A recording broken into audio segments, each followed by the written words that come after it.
Good morning friends, मैं आपकी fitness coach doctor Suman Sharma आपका अपने इस यूट्यूब चैनल पे स्वागत करती हूँ। फ्रेंड्स, आज मैं आपके साथ चर्चा करूंगी कि दूध या दही दोनों में बेहतर कौन है। फ्रेंड्स, दोनों ही अपने आप में कंप्लीट प्रोटीन है, दोनों के ही बहुत अच्छे गुण हैं। क्योंकि हम फिटनेस में काम करते हैं तो सबसे पहले हमारा एक ही पॉइंट हमें सेट रखना है, माइंडफुल ईटिंग। नंबर 1, हमारा गोल क्या है, हम क्या गोल, फिटनेस गोल है, हमारा वेट गेन गोल है, हमारा वेट लॉस गोल है।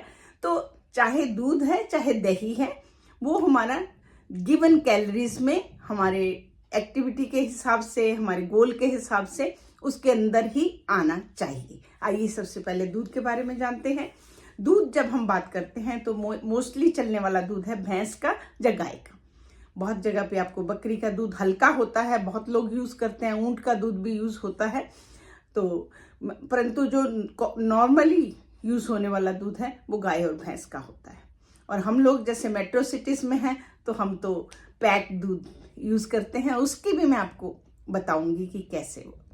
तो फ्रेंड्स, अगर हम लें तो 100 ml दूध में जो है 67 कैलोरीज होती हैं और 3.4 फैट एंड 3.4 ग्राम के आसपास ही प्रोटीन होता है। अगर ये दूध आप भैंस का लेते हैं तो इसमें थोड़ी ज़्यादा होती है, उसमें फैट ज़्यादा होती है।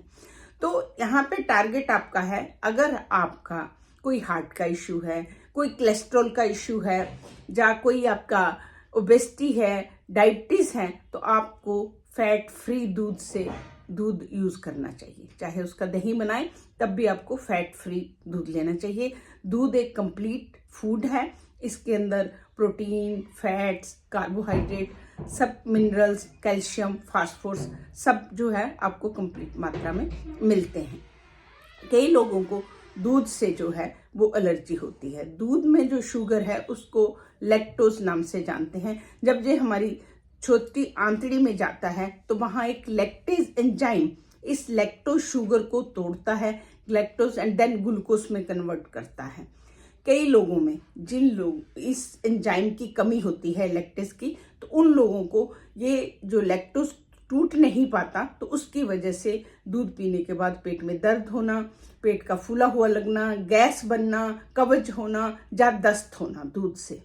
अगर आपको ऐसे लक्षण आते हैं तो आपको दूध की जो है इंटॉलरेंस है, इसको हम लैक्टोज इंटॉलरेंस के नाम से जानते हैं। तो आप दूध नहीं ले सकते। जहाँ आजकल मार्केट में लैक्टेज एंजाइम भी आने लगा है, कई लोग दूध के बहुत शौकीन हैं, तो डॉक्टर उनको एडवाइस करते हैं कि जब आपने दूध लेना है तो उससे पहले वो लैक्टेज एंजाइम ले लें।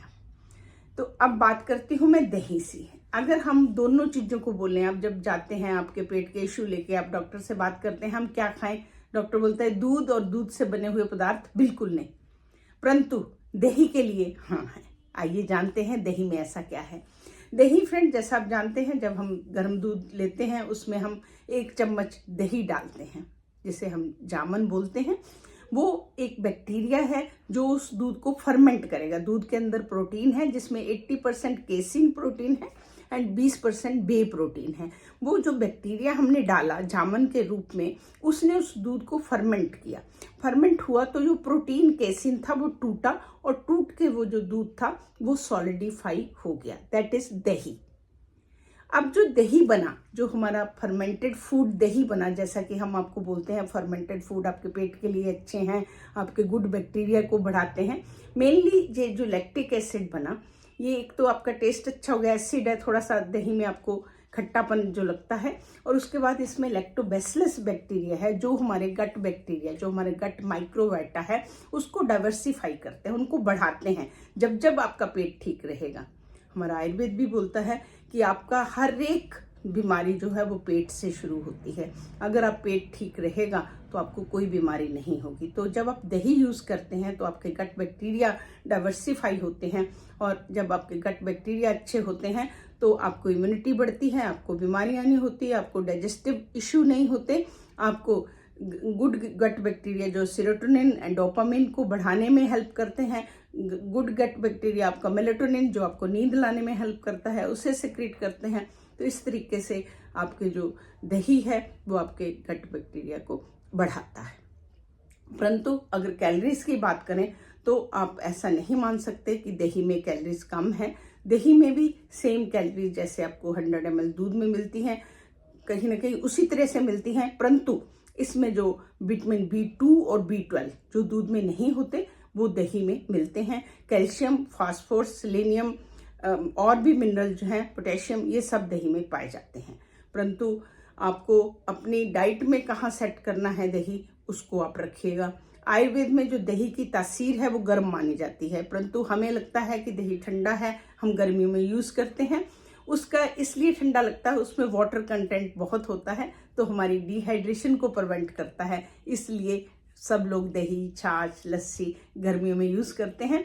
परंतु आयुर्वेद इसे गर्म तासीर में और भारी, पचने में भारी, जो लोग मेद और कफ को बढ़ाने वाला, कफ मैंने आपको बताया था प्रकृति होती है स्थूल, जो हमारा मेदो रोग है, जो हमारा बैड कोलेस्ट्रॉल है, जो हमारी डायबिटीज़ है, इंसुलिन रेजिस्टेंट है, फैटी लिवर है, ये सब आपके कफज में आएंगे। तो अगर आप मात्रा से आंख हटाएंगे तो आपको ये सबको बढ़ाने वाला, ऑल्दो इट इज़ बेहतर देन मिल्क, आपको डाइजेस्ट होता है। इसके लैक्टोज इंटॉलरेंस वाले लोग भी दही ले सकते हैं, परंतु अगर आप कैलोरी से बाहर जाने देते हैं तो फिर ये आपके लिए अच्छा नहीं है। तो मैं उम्मीद करती हूँ कि ये समझने में कि दूध बेहतर है या दही, परंतु उससे भी ज़्यादा बेहतर है कि हम अपनी बॉडी को कितना समझते हैं और हमने अपनी बॉडी में से कहाँ एडजस्ट करना है। इसी उसके साथ मैं आपसे विदा लेती हूँ। फिट इंडिया में अब मेरे साथ जुड़िए, हम फिट रहेंगे तो इंडिया फिट रहेगा। नमस्कार।